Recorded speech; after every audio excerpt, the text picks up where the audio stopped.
आप देख रहे हैं सत्यहिंदी.com। एक नजर अब तक की सुर्खियों पर। जम्मू कश्मीर से आर्टिकल 370 और 35A को निरस्त किए जाने के मामले में सुप्रीम कोर्ट 11 दिसंबर सोमवार को फैसला सुनाएगा।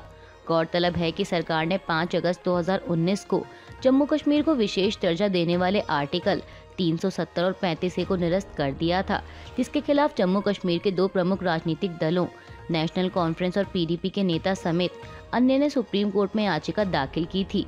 इसके साथ ही जम्मू कश्मीर को दो केंद्र शासित प्रदेशों जम्मू कश्मीर और लद्दाख में बांटे जाने के कानून जम्मू कश्मीर पुनर्गठन एक्ट को भी चुनौती दी गई। वहीं मामले पर हुई पिछली सुनवाई के दौरान CJI की अध्यक्षता वाली 5 सदस्यीय बेंच ने 5 सितंबर को फैसला सुरक्षित रख लिया था, जो कि अब 11 दिसंबर को सुप्रीम कोर्ट द्वारा सुनाया जाएगा।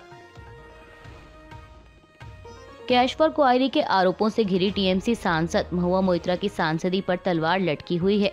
इस बीच आज लोकसभा की एथिक्स कमेटी उनके खिलाफ सदन में रिपोर्ट पेश कर सकती है। खबरों के मुताबिक रिपोर्ट पेश किए जाने के बाद महुआ मोइत्रा के खिलाफ निष्कासन प्रस्ताव लाने की भी तैयारी है और रिपोर्ट में न सिर्फ महुआ मोइत्रा की सदस्यता निरस्त करने की, बल्कि उन पर लगे आरोपों को राष्ट्रीय सुरक्षा के लिए खतरा मानते हुए इसकी जाँच भी कराने की सिफारिश की गई है। बता दें कि 9 नवंबर को एथिक्स कमेटी की एक बैठक में कैश फॉर क्वायरी मामले में महुआ मोइत्रा के खिलाफ उन्हें लोकसभा से निष्कासित करने की सिफारिश करते हुए एक रिपोर्ट तैयार की गई थी। इस पर कांग्रेस सांसद परनीत कौर सहित समिति के 6 सदस्यों ने रिपोर्ट के पक्ष में मतदान किया था। वहीं विपक्षी दलों से जुड़े समिति के 4 सदस्यों ने असहमति नोट प्रस्तुत किए थे।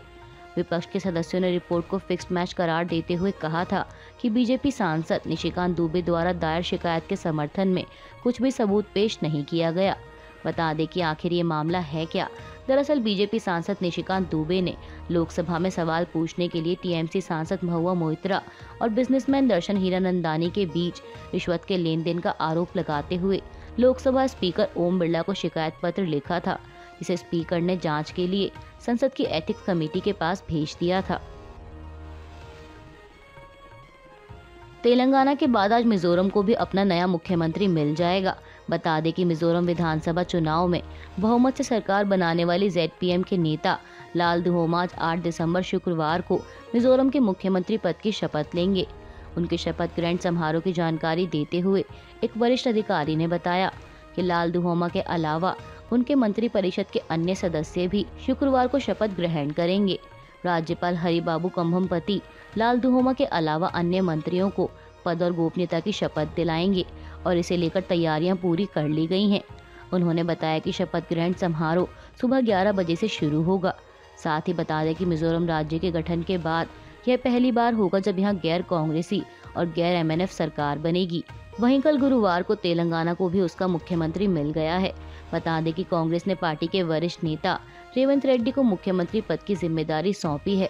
कल 7 दिसंबर को उन्होंने मुख्यमंत्री पद की शपथ ग्रहण की। हालांकि जिन 3 राज्यों राजस्थान, छत्तीसगढ़ और मध्य प्रदेश में बीजेपी ने जीत दर्ज की है, वहां अभी भी मुख्यमंत्री के चेहरों को लेकर सस्पेंस जारी है।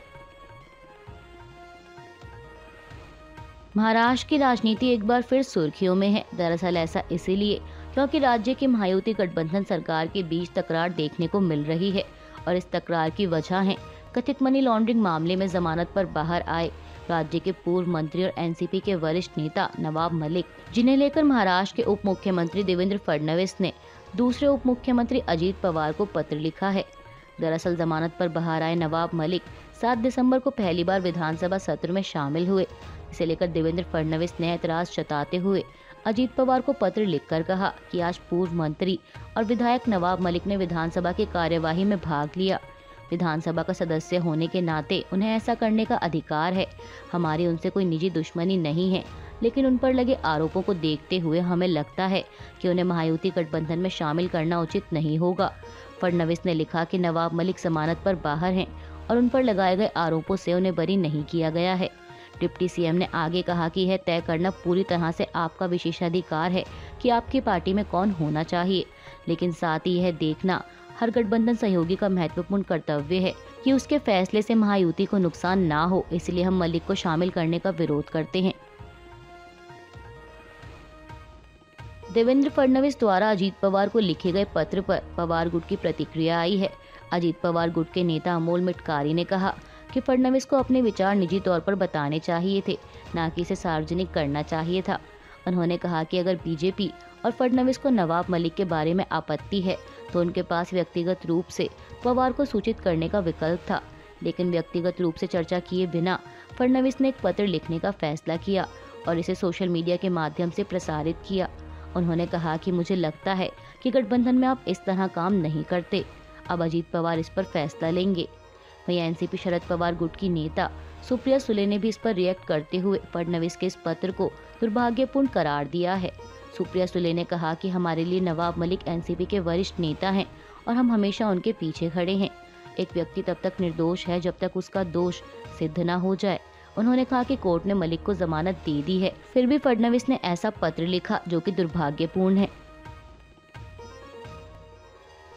खालिस्तानी आतंकी गुरपतवंत सिंह पन्नू की कथित हत्या की साजिश का मामला अभी शांत होता नहीं दिख रहा, और ऐसा इसीलिए क्योंकि अमेरिका की ओर से लगातार इस पर कोई न कोई नया बयान सामने आ रहा है, जिसमें उसका कहना है कि भारत हमारा रणनीतिक साझेदार है, लेकिन हम चाहते हैं कि इस साजिश के जिम्मेदारों को जवाबदेह ठहराया जाए। गौरतलब है कि पन्नू की कथित हत्या की साजिश के मामले में अमेरिका ने एक भारतीय के शामिल होने का आरोप लगाते हुए भारत को इस मामले को गंभीरता से लेने को कहा है, और साथ ही ये भी कहा है कि वह भारत की ओर से जांच खत्म होने का इंतजार करेगा।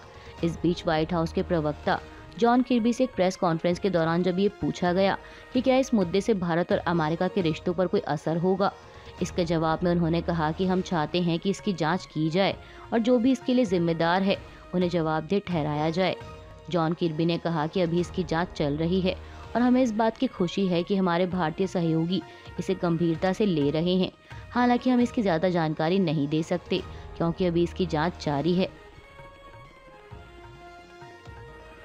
गजा पट्टी में इजराइल के ताबड़तोड़ हमले लगातार जारी हैं।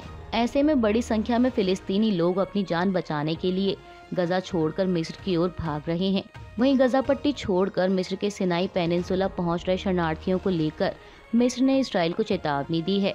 मिस्र ने नाराजगी जाहिर करते हुए कहा कि अगर उनके यहाँ शरणार्थियों का आना बंद नहीं हुआ तो वह इजराइल के साथ अपने कूटनीतिक संबंध खत्म कर देगा। बता दें कि युद्ध के चलते गजा में मानवीय संकट गहराया हुआ है। इजराइल अपने हमलों और बमबारी से पीछे नहीं हट रहा। ऐसे में हजारों फिलिस्तीनी अमानवीय परिस्थितियों में रहने को मजबूर हैं। मीडिया रिपोर्ट्स के मुताबिक संयुक्त राष्ट्र के अनुसार गजा में रहने वाली 80% आबादी अब तक अपने घर छोड़कर पलायन कर चुकी है।